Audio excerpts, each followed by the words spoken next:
ओम शांति। आप सबका स्वागत है राजयोगा मेडिटेशन के सेकेंड डे के कोर्स में।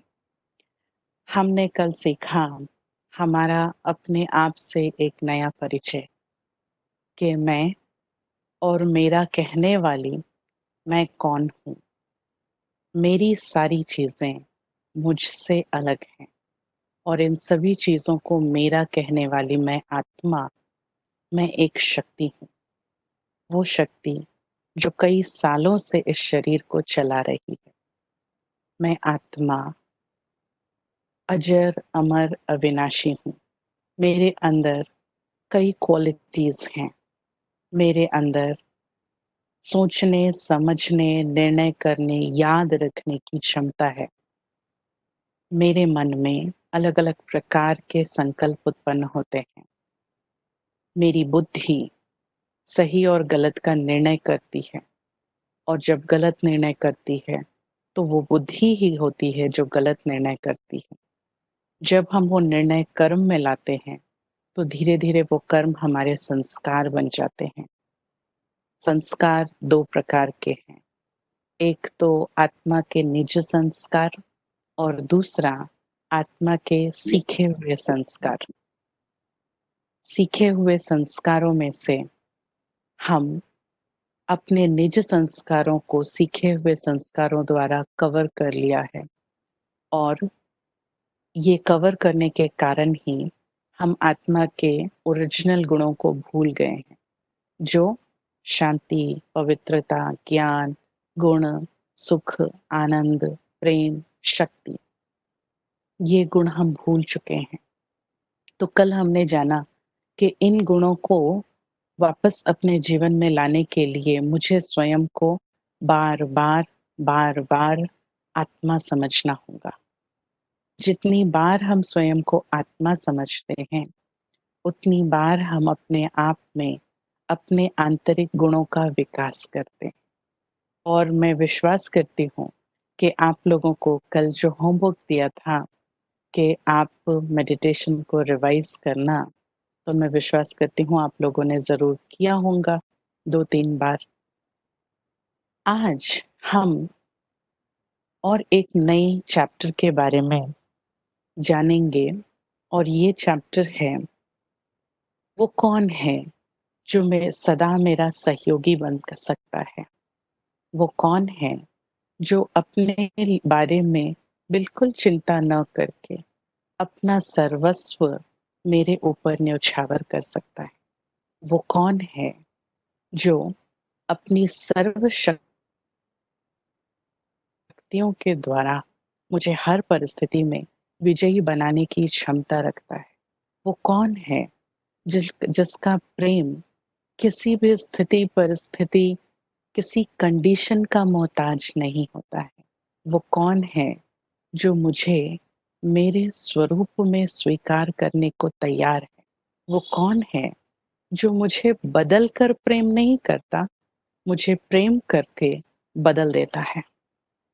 और वो है आत्मा का सनातन, आदि, सदा का साथी परमात्मा। आज हम परमात्मा के बारे में अलग तरह से समझेंगे। आप कहेंगे बहन जी, हम आज थोड़ी भगवान को याद कर रहे हैं। आपको क्या पता बहन जी, आप में से बहुत सारे सीनियर सिटीजन यहाँ बैठे हैं, मुझे पता है। और आप कहेंगे बहन जी, जितनी आपकी उम्र नहीं है उसके ज्यादा समय से हम भगवान को याद करते हैं। ऑफ कोर्स मैं मानती हूँ आप याद करते होंगे जरूर, और मैं किसी भी तरह से मना नहीं कर रही हूँ कि आपने भगवान को याद नहीं किया। लेकिन मैं ये कहना चाहती हूँ कि अगर हम भगवान को याद कर रहे हैं और मेरी याद की ताकत अच्छी है, तो मुझे प्राप्ति क्या हो रही है? बस मैं इसी बात के लिए आज यहाँ हूँ कि मेरा मेरा जो भगवान के साथ संबंध है, आप इतनी पूजा करते हो, भगवान की इतनी रिस्पेक्ट करते हो, इतनी महिमा करते हो और उनके लिए अपनी लाइफ में कितने एडजस्टमेंट्स भी करते हो। आपने बहुत तप उपवास भी किए हैं, आपने बहुत पूजा और नियम भी किए, लेकिन फिर भी ऐसा है कि जैसे आपका और उनका रिलेशन अभी भी बहुत दूर का रिलेशन है। मैं बस यही चाहती हूँ कि जैसे मुझे बहुत नज़दीक का रिलेशन फ़ील होता है, तो आपको भी ये नज़दीक का रिलेशन फ़ील हो। देखिए, जब हम किसी व्यक्ति से प्रेम करते हैं या हम जब कोई व्यक्ति हमसे प्रेम करता है, तो उसकी याद आते रहना बहुत नॉर्मल बात है। ऐसे ही किसी की याद आती रहती है, क्योंकि हमारे मन में किसी के प्रति प्रेम है। लेकिन जब हम किसी को सिर्फ़ नियम से याद करते हैं, बुद्धि से, जैसे क्या आप सरकार को कभी प्रेम से याद करते हो? गवर्नमेंट के रूल हमको नियम से याद आते हैं ना, जैसे कमिश्नर हों, म्युनिसिपैलिटी के कमिश्नर हों या चीफ मिनिस्टर हों, तो जिस समय वो संदर्भ आता है, उस समय वो याद आते हैं। क्यों? क्योंकि हमने उनके साथ अपना कोई पर्सनल रिलेशन नहीं बनाया है। मेरा कोई व्यक्तिगत संबंध नहीं है उनसे।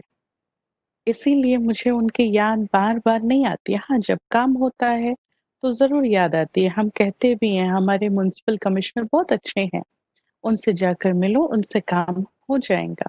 हमारे चीफ मिनिस्टर बहुत अच्छे हैं, आप उनसे उनको एक लेटर लिखिए, आपका काम हो जाएगा। हमारे दिल में बहुत शुभभावना है, लेकिन सदा याद नहीं रहती है, तो हमको नहीं होता है।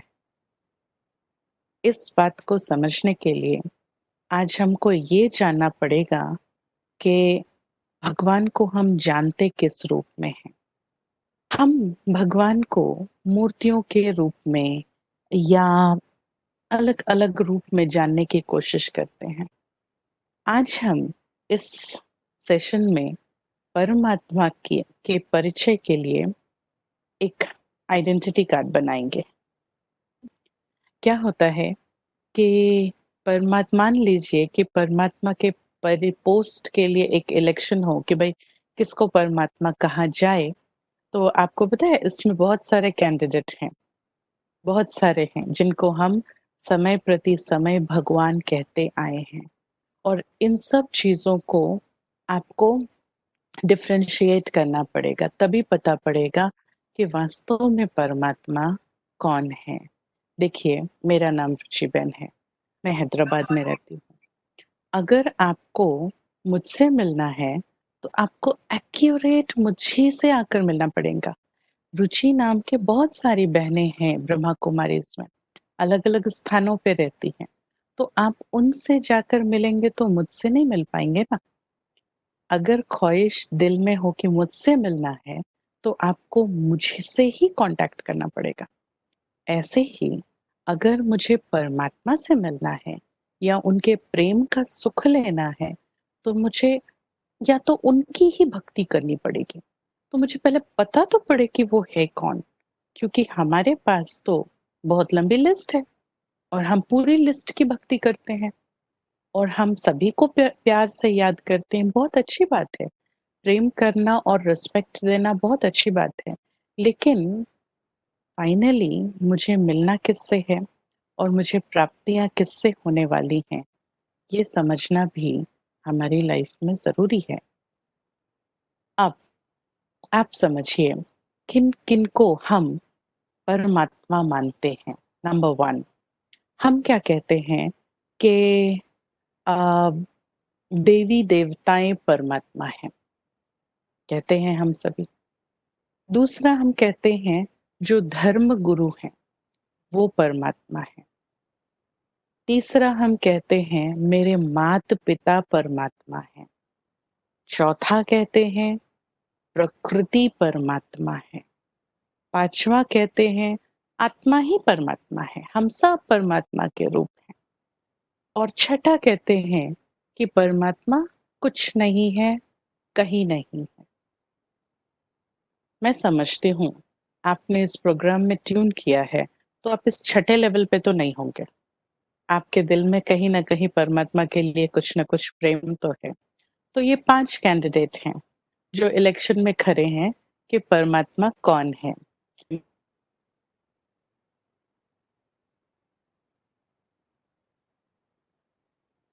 या तो देवताएँ परमात्मा हैं, धर्म गुरु परमात्मा हैं, या तो माता-पिता परमात्मा हैं, या प्रकृति परमात्मा है, या हम सब परमात्मा के स्वरूप हैं। माना मैं भी परमात्मा हूँ, आप भी परमात्मा हो, हम सब परमात्मा के स्वरूप। अब इसमें समझने की कोशिश करें, चलो उल्टा शुरू करेंगे। मैं परमात्मा हूँ।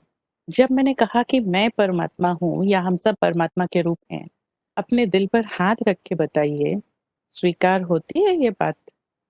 हम कितने उल्टे काम करते हैं अपने जीवन में। क्या ये बात स्वीकार होती है कि मैं ही परमात्मा हूँ? नहीं होती है, हमको भी पता है, क्योंकि हमने जो-जो काम किए हैं, परमात्मा ये काम नहीं कर सकते। अब रह गए 4 कैंडिडेट्स, इनका हम आज इनके बारे में समझेंगे कि किनको परमात्मा कहें। अब दूसरी तरफ ये समझें कि परमात्मा जैसे डॉक्टर, तो डॉक्टर एक पोस्ट है, उस पोस्ट पे होने वाले को थोड़े क्वालिफ़िकेशन होने चाहिए। जैसे मान लीजिए डॉक्टर है तो उसके पास एक डिग्री होनी चाहिए। डिग्री होने के बावजूद उसको लोगों से स्नेह होना चाहिए, दया भावना होनी चाहिए, थोड़ी हिम्मत होनी चाहिए। डॉक्टर अगर इंजेक्शन देकर डर जाए तो कहेंगे ये डॉक्टर किस काम का है? तो उसको थोड़ी हिम्मत भी होनी चाहिए। फिर डॉक्टर के अंदर नया करने की कला होनी चाहिए, बातचीत करने की क्षमता होनी चाहिए। फिर डॉक्टर का कोई हॉस्पिटल होना चाहिए या कोई नर्सिंग होम होना चाहिए, कोई क्लिनिक होनी चाहिए। डॉक्टर अगर रोड पे खड़ा होके कहे मैं डॉक्टर हूँ, आओ मैं आपको चेक कर दूँ, आप नहीं चेक कराएँगे उनसे। तो जैसे डॉक्टर के बारे में हमने ये सारी क्वालिफ़िकेशंस निकाली, कि भल कोई कहे कि डॉक्टर हूँ, लेकिन हम दूसरा क्वेश्चन पूछते हैं उनका क्लिनिक कहाँ है? इन्होंने कहाँ से पढ़ाई की है? स्पेशलाइज़ेशन क्या है? उसके बाद हम पूछते हैं आपने कभी इलाज कराया है? ये डॉक्टर ठीक है? बातचीत ठीक से करते हैं? ये सब हम पूछते हैं। ऐसे ही जब हम परमात्मा के बारे में बात करते हैं, तो परमात्मा में कई विशेषताएँ होनी चाहिए, जिससे पता पड़े कि ये परमात्मा है। नंबर 1 परमात्मा वो जो शाश्वत सत्य हो, शाश्वत सत्य माना परमानेंट। परमात्मा वो है जो कभी चेंज नहीं होता। ऐसे नहीं कि आज पूर्णिमा है तो परमात्मा की शक्ति ज़्यादा है, आज अमावस्या है तो परमात्मा की शक्ति कम है और आज एकादशी है तो ज़्यादा है, ऐसे नहीं हो सकता। परमात्मा बूढ़ा नहीं हो सकता, परमात्मा बड़ा-छोटा नहीं हो सकते, परमात्मा शाश्वत सत्य है। चलो, हमारे 4 कैंडिडेट्स में से चेक करें, कौन-कौन से कैंडिडेट शाश्वत सत्य हैं। आत्मा सो परमात्मा, आत्मा शाश्वत है, चलो ठीक है। क्या मेरे माता-पिता शाश्वत हैं? सदा रहेंगे हमारे साथ?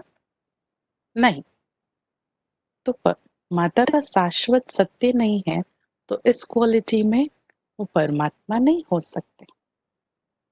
प्रकृति, हाँ, प्रकृति शाश्वत है।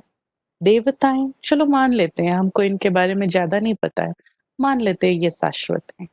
धर्मगुरु? नहीं, धर्मगुरु आए और फिर चले गए।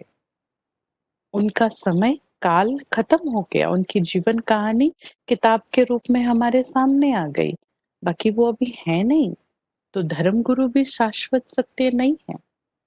तो अब रह गए 3 कैंडिडेट। फिर परमात्मा वो जो सर्व धर्म मान्य हो, इस पॉइंट में मैं फिर से आऊँगी। उसके बाद परमात्मा वो जो सर्व का ज्ञाता हो। कहते हैं ना माँ बच्चे की रचयिता होती है, तो माँ को पता होता है, बच्चे की शक्ल देख के वो बता देती है, ये जो इसका रोना है, बच्चा रो रहा है, तो ये भूख से रो रहा है या दर्द से रो रहा है या गर्मी से रो रहा है या इसको कुछ तकलीफ हो रही है, तो वो हर प्रकार का रोना समझकर वो बता सकती है कि ये क्या कर रहा है। क्योंकि वो रचयिता है। ऐसे ही परमात्मा सर्व आत्माओं के रचयिता है, तो इसीलिए वो सर्व के ज्ञाता हैं। हमारे आदि मध्य अंत के ज्ञाता हैं। परमात्मा इस शरीर के रचयिता नहीं है। इस शरीर के रचयिता हमारे माता-पिता हैं। तो परमात्मा ये नहीं बता सकते अभी आपकी तबीयत खराब होने वाली है या नहीं, क्योंकि तबीयत शरीर की खराब होती है। लेकिन मुझ आत्मा का पार्ट क्या है, मेरा आदि मध्य अंत क्या है, ये परमात्मा को पता होता है। फिर परमात्मा वो जो सर्व का दाता होवे। दाता कैसे हो जाएगा? दाता वो हो सकता है जो जिसकी अपनी रिक्वायरमेंट सबसे कम हो। तो अपनी रिक्वायरमेंट किसकी होगी जो सबसे कम हो? जैसे मैं हूँ, अगर मेरे पास 10 रोटी है, मैं 2 रोटी खाती हूँ, तो मैं सिर्फ़ 8 रोटियाँ ही दान कर सकती हूँ ना, क्योंकि 2 रोटी तो मुझे ही चाहिए। ऐसे ही कोई भी शरीर में रहने वाला व्यक्ति, उसकी अपनी रिक्वायरमेंट होगी ना। कोई भी आत्मा जिसने शरीर लिया है, वो आत्मा किसी न किसी रिक्वायरमेंट से चल रही है, तो वो आत्मा परमात्मा नहीं हो सकती। परमात्मा वो जो इस शरीर के सभी आवश्यकताओं से परे हो। यानी कि भले अगर किसी समय शरीर की यूज़ करने की ज़रूरत पड़े तो करे, लेकिन शरीर की आवश्यकताएँ परमात्मा के ऊपर डोमिनेट ना करें। सर्व का दाता, अपनी सर्व शक्तियों का दान कर सके, वो है परमात्मा। फिर परमात्मा वो जो ऊँचे से ऊँचा हो। अब ऊँचे से ऊँचा कौन हो सकता है? जिसका पहाड़ ऊँचे से ऊँचा हो, जो सदा ऊँचे स्थान का निवासी हो। ऊँचे से ऊँचा माना हम शरीर में हैं, हम कर्म करते हैं और कर्म के बंधन में फँस जाते हैं। हमने कुछ भी किया तो उसके पीछे अच्छा या बुरा, वो कर्म पुण्य या पाप के खाते के अंदर चला जाता है। तो हम कभी भी पुण्य परमात्मा या पाप परमात्मा नहीं कहते हैं ना, पुण्य आत्मा, पाप आत्मा कहते हैं। आत्मा के कर्म पुण्य और पाप की काउंटिंग में आते हैं। परमात्मा के कर्म पुण्य पाप की काउंटिंग में नहीं है।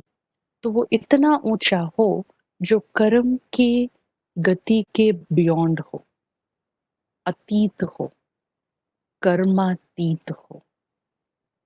कौन हो सकता है? यानी कि वो शरीर में ना हो।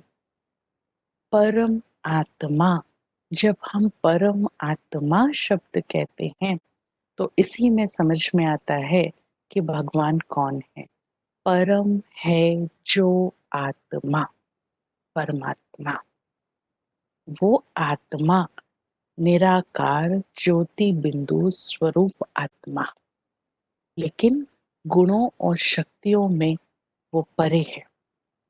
जैसे कल आपको बताया था कि आत्मा के अंदर शांति, प्रेम, पवित्रता, ज्ञान, सुख, आनंद और शक्ति है।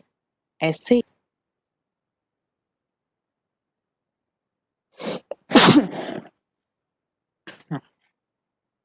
सॉरी, ऐसे ही आज आपको ये जानना है कि परमात्मा इन ज्ञान, गुण, शक्तियों, हर चीज के सागर है। सागर है। क्यों सागर है?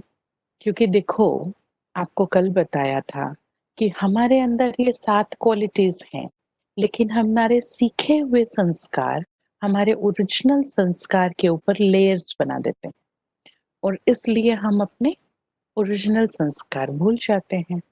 तो जो भी व्यक्ति किसी पार्ट में आएगा, शरीर में आएगा, तो शरीर के सीखे हुए संस्कार उसके ओरिजिनल पावर्स को छिपा देते हैं। जैसे अगर मुझे कोई रोल करना पड़े, कोई ड्रामा हो, आप हमारे आश्रम पर आओ और आप देखो कि मैं और एक कोई और बहन है, हम दोनों बहुत ज़ोर ज़ोर से कुछ फाइटिंग कर रहे हैं, बहुत झगड़ा कर रहे हैं। और आप देखेंगे तो कहेंगे, अरे ये बहन जी तो बहुत अच्छी दिखती थी, वेब क्लास में तो बहुत अच्छे बोलती थी, इतना ज़ोर-ज़ोर से क्यों बोल रही हैं? और आप बहुत आश्चर्य से देखते रहेंगे वहाँ पर। लेकिन 2 मिनट के बाद आपको पता चलता है कि हम लोग एक ड्रामा की प्रैक्टिस कर रहे थे। वो ड्रामा में उस समय सीन था लड़ाई करने का, तो हम वो सीन कर रहे थे। क्या हुआ? इमीडिएटली आपके दिमाग में से सब बातें क्लियर हो जाएँगी और आप कहेंगे, बहुत अच्छा रोल किया बहन जी आपने। भले आपको लगेगा कि बहन जी आपको इसके पहले लग रहा था कि बहन जी आप ये ठीक नहीं कर रहे हो जो कर रहे हो। लेकिन जैसे ही पता पड़ा कि ये ड्रामा का रोल है, आप बोलेंगे बहुत अच्छा रोल कर रहे हो। क्योंकि आप भले शांत हो, लेकिन आपने रोल करते समय अपने और ओरिजिनल संस्कार को दबा दिया और रोल के संस्कारों को आपने सामने रखा। ऐसे ही जो भी आत्माएँ शरीर में रहती हैं, हमारे और आपकी तरह इस दुनिया में हैं, सभी आत्माएँ अपने ओरिजिनल संस्कारों को समय प्रति समय भूल जाती और अपने आप को रोल समझ लेती। लेकिन परमात्मा वो जो सदा अपने स्व के भान में रहते हैं, इसलिए वो ऊँचे ते ऊँचे हैं, हाईएस्ट ऑन हाई। सो परमात्मा वो जो ऊँचे ते ऊँचे। अब ये सारी बातें अगर हम कंपाइल करें, तो ये बातें किस बात पर जाकर टिकती हैं? जैसे मैंने कहा था, परमात्मा वो जो सदा शाश्वत हो, जो कोई भी शरीर में है, वो शाश्वत नहीं हो सकता। प्रकृति भी प्रकृति शाश्वत है, लेकिन प्रकृति में रहने वाली चीज़ें शाश्वत नहीं है। प्रकृति में जैसे प्रकृति में एक पेड़ है, तो पेड़ उसको जन्म, जरा, मृत्यु के प्रोसेस से क्रॉस करना पड़ता है। तो उसका जन्म होगा, उसकी उन्नति होगी, जरा होगी और मृत्यु होगी। परमात्मा जन्म और मृत्यु में नहीं आ सकते। परमात्मा दाता है, सर्व का दाता है। तो जिस किसी को भी शरीर होगा, उसको खुद की अपनी ज़रूरतें होंगी, तो वो 100% दाता नहीं बन सकता। परमात्मा सर्व का ज्ञाता है। देखिए, हमारे अंदर भी, मुझ आत्मा के अंदर मेरे सारे गुणों का ज्ञान था, लेकिन जैसे ही मैं इस शरीर में आती हूँ, वो ज्ञान धीरे-धीरे करके गुम हो जाता है। तो परमात्मा सर्व का ज्ञाता, यानी कि उसको ज्ञान कभी भूलेगा नहीं, उस उनके अंदर से ज्ञान कभी गुम नहीं होगा। फिर परमात्मा सर्वशक्तिवान है, अपनी शक्तियों से किसी की भी मदद कर सकते हैं। और एक बात मैंने कहा था, परमात्मा सर्वधर्म मान्य हो। आप कहेंगे बहन जी ये कैसे हो सकता है? ऐसा कोई नहीं हो सकता जिसको सभी धर्म वाले स्वीकार करें, और मैं कहूँगी बेशक स्वीकार करेंगे। सभी धर्म वाले, आप मानो न मानो, एक ही परमात्मा को मानते हैं। लेकिन किसी किसी एक कॉन्सेप्ट के कारण या थोड़े से डाइवर्शन के कारण हम कुछ अलग-अलग दिशाओं में चले गए हैं। अभी हम आपको एक चित्र दिखाते हैं, जिसमें आपको दिखाई देगा कि परमात्मा किस तरह से सर्वधर्म मान्य। राइट साइड का जो चित्र है वो आप देखिए। इस चित्र में दिखाया गया है कि सर्व आत्माओं के परम पिता। इस चित्र में देखिए, ऊपर में रामेश्वरम दिखाया गया है। रामेश्वरम वो स्थान है जहाँ हिंदू धर्म के एक देवता श्री राम श्री राम ने शिवलिंग की पूजा की थी। शिवलिंग, और आज भी वहाँ पर ज्योतिर्लिंग के रूप में रामेश्वरम का मंदिर बना हुआ है। ज्योतिर्लिंग का अर्थ ये नहीं है कि उस लिंग के अंदर कोई ज्योति है। ज्योतिर्लिंग का अर्थ है ज्योति स्वरूप निराकार परम पिता परमात्मा का यादगार चिन्ह। उसके बाद देखिए जीसस क्राइस्ट और गुरु नानक देव दिखाए गए हैं। जीसस क्राइस्ट ईसाई धर्म के स्थापक हैं और जीसस क्राइस्ट ने कहा था, God is light, I am son of God. भगवान एक ज्योति है, मैं तो उनका पुत्र। और आप सबको अगर ईसाई धर्म के बारे में थोड़ा पता हो तो आपको पता होगा जिस समय जीसस क्राइस्ट को क्रॉस पे चढ़ाया गया था, उनको क्रॉस पे चुनवा दिया गया था, उस समय जीसस क्राइस्ट ने कहा था, हे परम पिता, इन्हें माफ करना, इन्हें नहीं पता ये क्या कर रहे हैं। और ये स्टेटमेंट सबको पता है। इसका अर्थ है जीसस क्राइस्ट खुद समझते थे कि परम पिता कोई और आत्माएं हैं और मैं इन दोनों के बीच का मीडिएटर हूँ। ऐसे ही गुरु नानक देव जी जिन्होंने सिख धर्म की स्थापना की, गुरु नानक देव जी ने कहा, एक ओंकार सतनाम करता पुरुष अजूनी अजन्मा निर्भय निर्वैर आदि सच जुगादि सच नानक था भी सच है भी सच होसी भी सच। वो एक है, एक ओंकार, वो ओम के रूप का है। ओम माना मैं आत्मा, वो आत्मा के जैसा दिखता है, वो निराकार है, उनका नाम सत्य है। नाम सत्य का अर्थ क्या होता है? जैसे मेरा नाम रुचि है, रुचि माना होता है इंटरेस्ट। जरूरी नहीं है मुझे हर बात में इंटरेस्ट हो, जरूरी नहीं है मेरा हर बात में इंटरेस्ट हो, तो मेरा नाम सत्य नहीं है, उसका नाम सत्य है जो अपने सभी नामों के अनुसार कार्य करते हैं। परमात्मा वो जिनके सभी नाम कर्तव्यवाचक हों, सार्थक हों, जिनके नाम के द्वारा ही उनके कर्तव्य की महानता सिद्ध होती हो। परमात्मा वो जिनके नाम से प्रेरणा लेकर के लोगों को सुख मिलता हो और आज दिन तक जप नाम की बहुत महिमा होती है, भगवान का नाम जपने के लिए। फिर उन्होंने कहा उनका नाम सत्य है, निर्भय निर्वैर। परमात्मा वो जिनको किसी से भय नहीं हो, जिनको किसी से वैर नहीं हो। भय उनसे होता है जो हमसे ऊंच होते हैं, किसी भी कारण से मुझसे बड़े होते, पोस्ट में बड़े, शक्ति में बड़े, क्वालिटीज में बड़े, तो उनसे भय होता है। और निर्वैर, वैर उनसे होता है जो हमारे बराबर के होते हैं। तो ना कोई परमात्मा के बराबर है, ना कोई उनसे ऊंचा है। निर्भय निर्वैर आदि सच जुगादि सच, वो स्टार्टिंग से आदि से सत्य रहे हैं, युगों युगों तक वो सत्य ही रहेंगे, यानी शाश्वत। नानक था भी सच है भी सच होसी भी सच। नानक अच्छा करता पुरुष अजूनी अजन्मा, पुरुष से कार्य कराने वाला है। पुरुष का अर्थ होता है स्त्री पुरुष नहीं, पुरुष का अर्थ कहते हैं ये दुनिया ना प्रकृति और पुरुष का खेल है। जब हम कोई कर्म करते हैं तो कहते हैं पुरुषार्थ। तो पुरुष का अर्थ स्त्री और स्त्रीलिंग और पुल्लिंग नहीं है, पुरुष का अर्थ होता है आत्मा।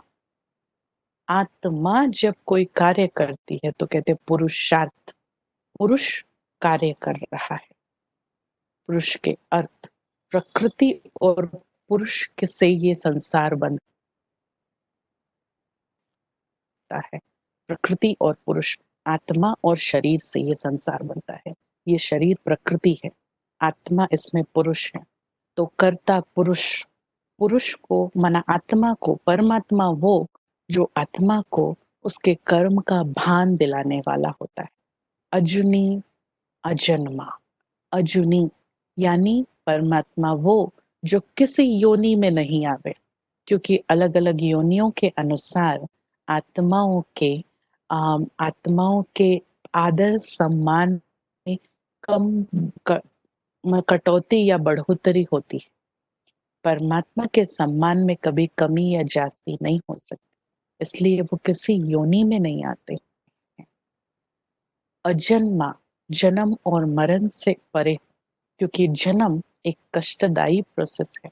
आज के संसार में जो जन्म है, जन्म में कहते हैं आत्मा को गर्भ में अलग अलग प्रकार की शिक्षाएं मिलती हैं। एक बच्चा देखो गर्भ में किस तरह से अंदर समाया रहता है। अगर वो एक बार गर्भ से बाहर आ गया, फिर उतनी सी जगह में उसको दोबारा कभी नहीं रखा जा सकता। तो परमात्मा गर्भ से कभी जन्म नहीं लेते हैं, जन्म से भी अतीत है। नानक जी ने कहा कि नानक कहते हैं वही सत्य थे, वही सत्य हैं और वही सत्य रहेंगे। और जिसका यादगार वो कहते थे वाहे गुरु, गुरुओं के गुरु की महिमा हो, उस परम गुरु की महिमा हो। सिख धर्म में इसी का यादगार वाहे गुरु अर्थात किसी व्यक्ति की पूजा न करके गुरु ग्रंथ साहब किताब बना दी गई और उन जो वो थियरीज हैं उसकी पूजा की जाती है। पूजा भी नहीं, उस पर चला जाता है। बुद्धिज्म, यहाँ देखिए जापान में जो योग की स्थिति है, तो जापान में जो डोमिनेंट धर्म है वो है बुद्धिज्म। यहाँ देखिए दिखाया गया है कि एक व्यक्ति सामने लाल पत्थर रख करके ध्यान लगा रहे हैं। यहाँ फिर से निराकार परमात्मा की बात समझाई जाती है। जैसे जीसस क्राइस्ट ने, जैसे गुरु नानक देव ने बताया कि परमात्मा निराकार है, परमात्मा इन सब बातों से ऊपर है, ऐसे ही बुद्धिज्म भी कहते हैं परमात्मा ऊंचे से ऊंचा है। उसके बाद इस्लाम। इस्लाम एक बहुत पुराना धर्म है और इस्लाम धर्म में भगवान के लिए बहुत सुंदर बातें हैं। कहते हैं नूरे इलाही, नूरे इलाही, इलाही माना अति सुंदर। तो वो एक अति सुंदर ज्योति है परमात्मा। कहते हैं खुदा एक रूहानी नूर है, नूरानी रूह है। मतलब भगवान एक ज्योतिर्मय आत्मा है, आत्मिक ज्योति रूप है। तो नूरे इलाही, खुदा एक रूहानी नूर है, नूरानी रूह है। ये इसी की याद में, उस खुदा की याद में, खुदा माना जो खुद आकर अपना परिचय देते हैं, तो उस खुदा की याद में कई नियम निभाने का धर्म है इस्लाम। और नियम और संयम पे चलने का धर्म इस्लाम है। इस्लाम में भी निराकार परमात्मा की बात बताई गई है। ऐसे ही हिंदू धर्म से बहुत मिलता जुलता धर्म है नेपाल में। वहां पूजा होती है पशुपतिनाथ की, और पशुपतिनाथ वहां एक ज्योतिर्लिंग रखा है। नीचे दिखाया जाता है मंदिर, मंदिर में ज्योतिर्लिंग रखा है। और आपको पता हो कि उस लिंग के चारों तरफ चार दरवाजे हैं, और चार दरवाजों के बाहर क्या क्या है। एक तरफ राजा का महल है, यानी मनुष्यों के भगवान। एक तरफ नंदी है, पशुओं के भी भगवान। एक तरफ श्री कृष्ण की मूर्ति है, देवताओं के भी भगवान। और एक तरफ नदी है, प्रकृति के भी भगवान। तो पशुपतिनाथ वो परमात्मा, निराकार ज्योति बिंदु परमात्मा का रूप, जो सर्व आत्माओं के पिता हो। सर्व आत्माओं तो क्या, पशु और प्रकृति के भी पिता हो। हिंदू धर्म में अलग अलग रूप में परमात्मा की पूजा की जाती है, जैसे सोमनाथ, काशी विश्वनाथ, अमरनाथ। और इन सभी जगह पर वास्तव में ज्योतिर्लिंग की रचना दिखाई जाती है। ज्योतिर्लिंग मैंने पहले भी बताया, ज्योतिर्लिंग का अर्थ ये नहीं है कि इसके अंदर कोई ज्योति है। ज्योतिर्लिंग का अर्थ है ज्योति स्वरूप परमात्मा का यादगार स्वरूप। और हम देखते हैं कि परमात्मा जिनका नाम हिंदू धर्म में अलग अलग तरीके से लिया जाता है, ये सभी कर्तव्यवाचक नाम। अमरनाथ, आत्मा को अमर बनाने वाले, यानी अमरत्व का ज्ञान देने वाले परमात्मा, विश्वनाथ, विश्व के सभी आत्माओं के पालनहार, सोमनाथ, ज्ञान का अमृत पिलाने वाले परमात्मा। तो परमात्मा वास्तव में सर्व धर्म के अनुसार निराकार है, ज्योति बिंदु स्वरूप है, आत्मा के पिता है, आत्मा के जैसे ही है। जैसे मेरे अगर मेरे पिताजी से आप मिलो तो आप उनको देख करके पता कर लेंगे। 10 लोग खड़े हों तो आप बता देंगे कि नहीं बहन जी ये ना आपके पिताजी होंगे। क्यों? क्योंकि शक्ल मिलती है। ऐसे ही ऐसे ही आत्मा की शक्ल परमात्मा से मिलती है। आत्मा ज्योति बिंदु स्वरूप है और परमात्मा भी ज्योति बिंदु स्वरूप है। आत्मा गुणों का स्वरूप है, परमात्मा गुणों के सागर है। आत्मा जन्म मरण में आती है और इसीलिए कर्म के बंधन में फंसती है। परमात्मा जन्म मरण में नहीं आते हैं, कर्म के बंधन से अतीत हैं। जन्म मरण में फंसी हुई आत्माओं को जन्म मरण से आगे जाने का, ऊपर उठने का रास्ता दिखाते हैं। वो है परमात्मा। अब मैं फिर से इस स्लाइड को देखूंगी, तब तक के लिए हम इस स्लाइड को बंद करेंगे। अब बात कर रहे हैं, चलो देवी देवताएं सब अलग अलग हैं, तो देवी देवताओं को तो हम समझ गए। देवी देवताएं दैवी गुणों वाले मनुष्य हैं जो कभी हुआ करते थे, तो उनकी हम महिमा करते हैं। जैसे महात्मा होते हैं वैसे ही पुण्यात्मा होते हैं, जैसे पापात्मा होते वैसे ही देवात्माएं होती हैं। आत्माएं जिनके अंदर दैवी गुण था, ऐसे ही लेकिन परमात्मा वो आत्मा जो हर बात में परम है, ऊंचे हैं। अब ऐसे परमात्मा से मेरा क्या लेना देना है? मैं क्या करूं? परमात्मा से मेरा लेना देना तो है तो सही। क्या लेना देना है? परमात्मा है जो गुणों शक्तियों के सागर हैं, जो मुझे मन की शांति दे सकते, जो मुझे सदा साथ दे सकते हैं। लेकिन प्रॉब्लम ये है कि आज तक हमने भगवान को याद कैसे किया?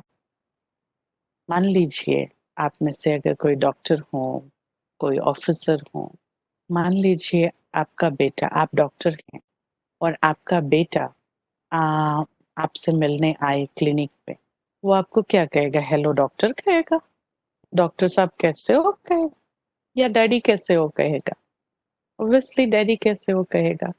और उसको वो सारे प्रोसेस की जरूरत नहीं है कि अपॉइंटमेंट ले, नंबर लगाए और वहां चिट्ठी कटवाए और तब जाकर आपसे मिले। जरूरत नहीं है। वो आपका बेटा है।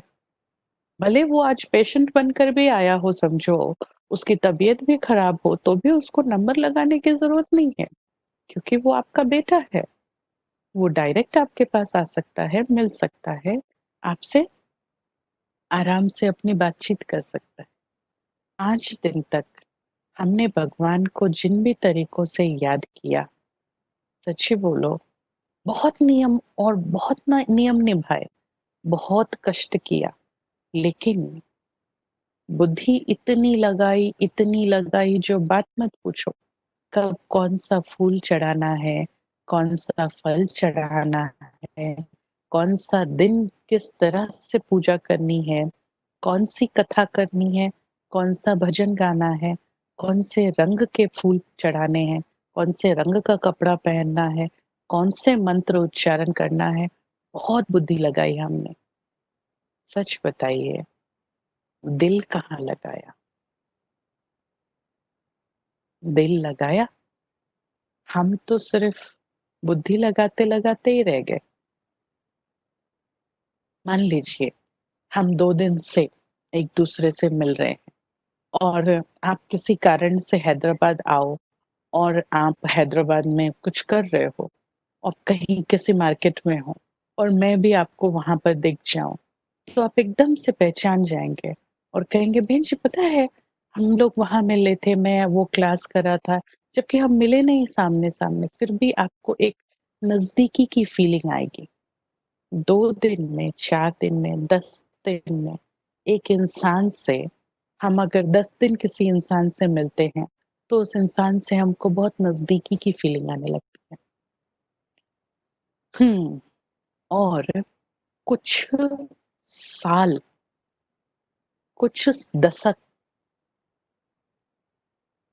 30-40 साल रोज़ हम जिनकी पूजा करते हैं, रोज़, रोज़, रोज़, उनसे भी मेरा रिलेशन इतना 2 मिनट का, 40 साल कितना नज़दीक हो जाएगा आपका रिलेशन उनके साथ। लेकिन नहीं, ऐसा कभी नहीं हुआ भगवान के साथ हमारा रिलेशन, वैसे ही चलता रहा। जितना दूर पहले था, उतना ही दूर अभी भी है। तो इसका क्या मतलब कहें? भगवान में गड़बड़ है या मुझ में गड़बड़ है या विधि में गड़बड़ है? मैं कहूँगी विधि में गड़बड़ है, क्योंकि मैं तो मैं ही हूँ, भगवान तो भगवान ही है।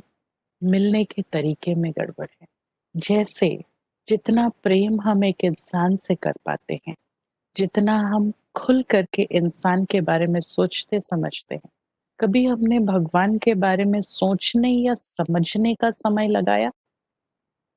हमने तो सिर्फ किताबों से कुछ लाइन्स निकाल लिए और वो मंत्र पढ़ लिए और सोचा कि हो गई पूजा। आपका बेटा आए और एक बुक रख ले या एक टेप रिकॉर्डर लेकर आ जाए और वो टेप रिकॉर्डर वहाँ पर लाके प्ले कर देवे। माँ आप बहुत अच्छे हो, रोज़ रोज़ एक गाना लगा दे आपके लिए, बस हो गया रिलेशन। आप कहेंगे दिमाग खराब है?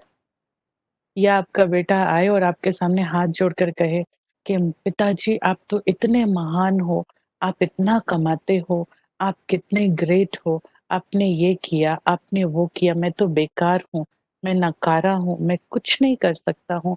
क्या आप मुझे 1000 रुपया देंगे? आपकी दिल कैसी होगी? दिल करेगा जैसे हाँ, अब आपके दिल में जो हो रहा है वो मुझे समझ आ रहा है। हुँ, आपको लगेगा जैसे ये सब कुछ तुम्हारे लिए तो है, तुमको ऐसे पूछने की क्या ज़रूरत है? ऐसे ही हम परमात्मा की संतान, हर आत्मा परमात्मा की संतान, परमात्मा से हाथ जोड़कर आशीर्वाद माँगने की, भीख माँगने की ज़रूरत नहीं है। जैसे बच्चे को हाथ जोड़कर माँ-बाप से खाना-पीना या वस्तु माँगने की ज़रूरत नहीं है। एक इन्फॉर्मेशन देने की ज़रूरत है। मेरे जूते खराब हो गए, मुझे नया जूता चाहिए। मुझे भूख लगी है, मुझे ये नहीं खाना है, मुझे ये पसंद नहीं है। माँ दूसरा बना देती है। ऐसे ही भगवान हमारा रक्षक है। भगवान हमारे लिए सदा अवेलेबल है, हर कार्य करने को तैयार है। क्या हम कभी बच्चा बनकर उनसे मिलने की कोशिश करते हैं? हम तो अपॉइंटमेंट लेते हैं, चिट्ठी कटवाते हैं, विधि सेट करते हैं, फूल निकालते हैं, मंत्र तैयार करते हैं। ये सब करो, नहीं करो मैं नहीं कहती हूँ, सब करो। साथ में दिल भी लगाओ, साथ में दिल भी लगाओ, प्यार से करो, प्यार से करो। भगवान को एक बार अपना पिता बनाकर याद करके देखिए। आज के समय में हम सबके जीवन में ऐसी स्थिति आती है जब हमको लगता है अपने निर्णय हमको खुद ही लेने पड़ रहे हैं। मेरे सिर पे कोई हाथ रखने वाला नहीं है। कौन है जो इस वक़्त मेरा सहारा बने? कौन है जिसके ऊपर मैं विश्वास करूँ? और तब हमको भगवान की याद आती है और कभी-कभी मदद भी मिल जाती है। लेकिन एक बार आप बच्चा बन कर के ये जो इस शरीर की रबर है ना, जो वायर होती है, वायर के ऊपर रबर होती है। रबर जब तक निकालेंगे नहीं, तब तक करंट नहीं फ्लो होती है। ऐसे ही जब तक मैं मैं मैं लड़का, मैं लड़की, मैं हिंदू, मुस्लिम, मैं बड़ा, मैं छोटा, मैं रुचि, मैं फलाना, मैं ऐसा, मैं वैसा, इन चीज़ों को नहीं खत्म करेंगे, तब तक परमात्मा के आशीर्वाद हमारे अंदर नहीं प्रवेश करेंगे। हाँ, क्योंकि बाप है, तो कभी-कभी, कभी-कभी भले हम ठीक से करें ना करें, क्योंकि बाप है ना, तो वो हमारी रक्षा कर देते। तब हमको फ़ील भी होता है कि भगवान ने मेरी रक्षा की। लेकिन क्या मज़े की बात हो कि रोज़ मुझे भगवान के आशीर्वाद की अनुभूति हो। क्या मज़े की बात हो कि मैं भगवान से अपनी मनोवांछित शक्तियाँ प्राप्त कर सकूँ। कितना अच्छा हो कि भगवान के साथ मेरा ऐसा रिश्ता हो, जैसे एक फ्रेंड, जैसे बाप और बच्चा, जिससे इतना पक्का रिश्ता हो कि जो तेरा सो मेरा, जो मेरा सो तेरा, देने और लेने का हिसाब ना हो। हम क्या करते हैं, हमारे लिए एक बहुत सेपरेट रूम होता है, एक जगह होती है। ये थाली, ये प्लेट भगवान जी का है और ये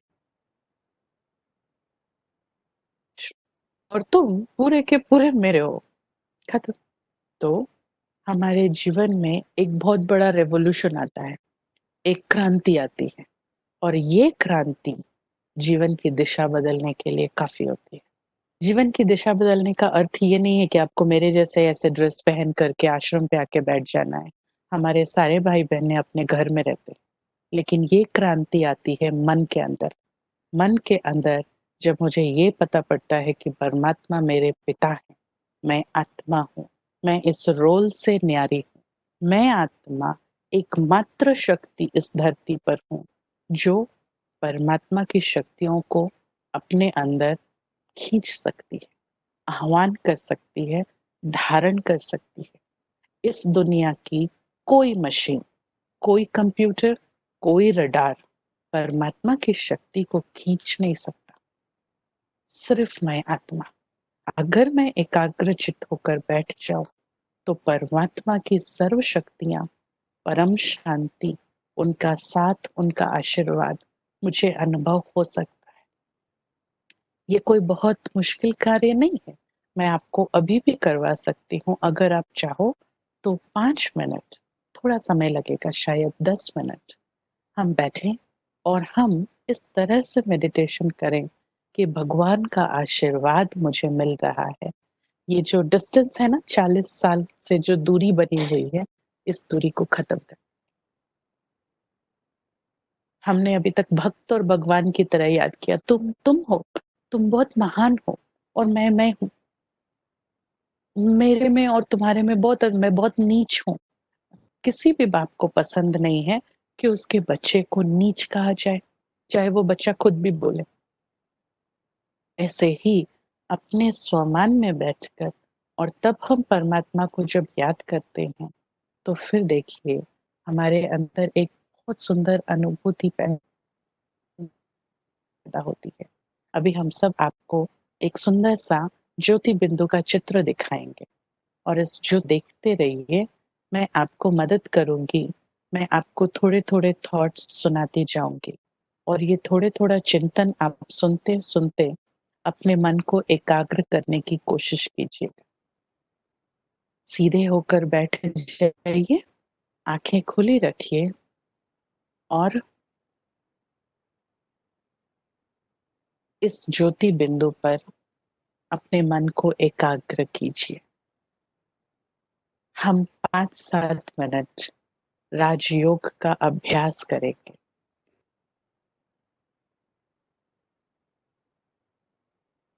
अपने आप को रिलैक्स कर दीजिए और बिल्कुल सीधा बैठिए। भले आप चाहें तो पीठ को सहारा देकर बिठाइए।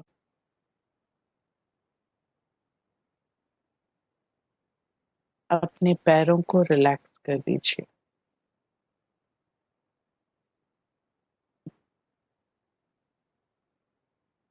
अपने हाथ और शरीर को भी रिलैक्स कर दीजिए।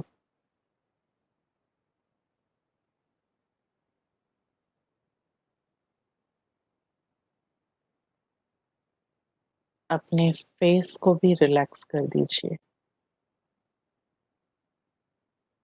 बिल्कुल धीरे-धीरे साँस लीजिए।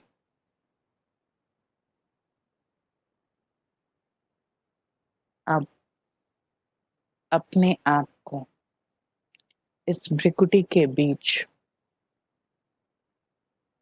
एक चमकता हुआ तारा महसूस कीजिए। मैं एक चैतन्य शक्ति, आत्मा इस भृकुटी के बीच चमकने वाली, इस शरीर की रिस्पॉन्सिबल परमात्मा की संतान, मैं आत्मा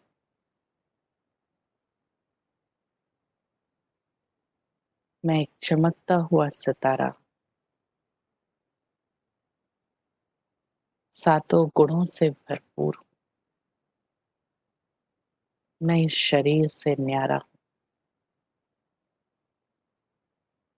ये शरीर मुझे थोड़े समय से मिला हुआ है। मैं तो इस शरीर के पहले भी था और इसके बाद भी रहूँगा। मैं आत्मा हूँ। विजुअलाइज़ कीजिए आपके मस्तक पर एक बहुत सुंदर ज्योति चमक रही और आप अपने दिल में याद कीजिए भगवान को, परमात्मा जो मेरे ही पिता है, मेरे जैसी एक ज्योति, बहुत चमकदार, ऊपर आसमान में कहीं रहती है, बहुत चमकती हुई ज्योति। विजुअलाइज कीजिए आसमान से वो ज्योति नीचे आ रही है और आपके बिल्कुल सामने आकर खड़ी। हजारों सूर्यों से तेजोमय लेकिन शीतल, बिल्कुल शीतल एक ज्योति जिसमें से सर्व रंगों की किरणें निकल रही, इतनी चमकदार, जो इसकी चमक में मैं अपने आप को भी भूल जाऊं। मेरे सामने मुझे सिर्फ और सिर्फ परमात्मा की चमक दिखाई देती है। परम पिता परमात्मा मेरे पिता है। इनकी सर्व किरणें मेरे ऊपर पड़ रही। भगवान से इनकी उनकी किरणें अपने ऊपर लेने की कोशिश कीजिए। फील कीजिए मैं आत्मा ज्योति बिंदु परमात्मा के बिल्कुल नजदीक जा सकती हूँ और भगवान का सर्व आशीर्वाद मेरे माथे पर, मेरे संपूर्ण शरीर पर आ रहा है। मैं परमात्मा किरणों के नीचे, परमात्मा किरणों के झरनों के नीचे चमकता हुआ एक सितारा। मैं आत्मा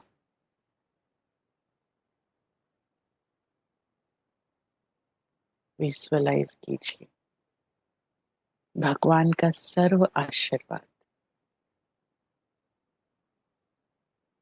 उनसे निकलने वाली सफेद लाइट मेरे ऊपर आ रही है और मैं आत्मा इस लाइट को अपने अंदर स्वीकार कर रही। मेरी चमक बढ़ रही। मैं आत्मा परमात्मा की संतान, परमात्मा द्वारा प्राप्त किरणें मेरे मन को शांत और शीतल बना रहे।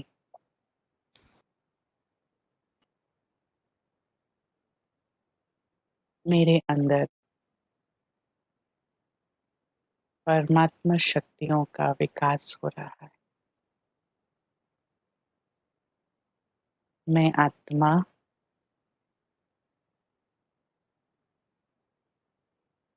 भगवान की किरणें अपने अंदर खींच रही हूँ।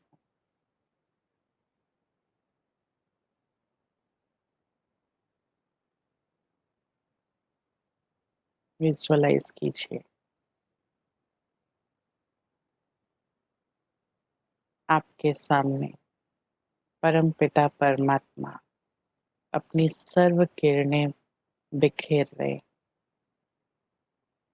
और आप उनके आशीर्वाद के नीचे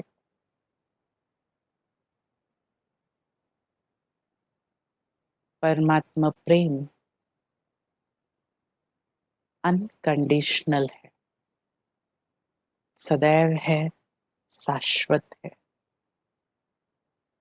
परमात्मा मुझे मेरे आत्मिक रूप में प्रेम करते हैं।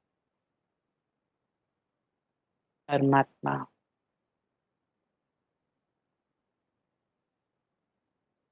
मेरा उद्धार करने आए हैं।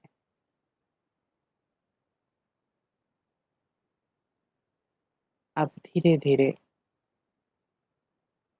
अपने मन को एकाग्र करते हुए वापस अपने आप को एक ज्योति बिंदु आत्मा समझिए, त्रिकुटी के बीच में, और विजुअलाइज कीजिए आपके मस्तक से बहुत सारी किरणें आपके पूरे शरीर में जा रही। आपने अभी जो भी किरणें परमात्मा से ली, वो सारी किरणें आपके शरीर में प्रवाहित हो रही। आपका शरीर तंदुरुस्त है। विजुअलाइज कीजिए, मैं आत्मा अपने शरीर को निरोगी और स्वस्थ बनाने के लिए परमात्मा प्रेम की किरणें भेज रही। मेरा मन शांत है, मेरा शरीर स्वस्थ है। मैं आत्मा हूँ। मैं परमात्मा की संतान।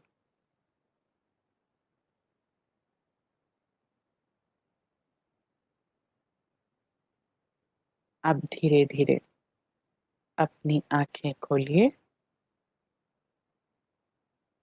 अब आप फील कीजिए किस तरह से आपको लग रहा है।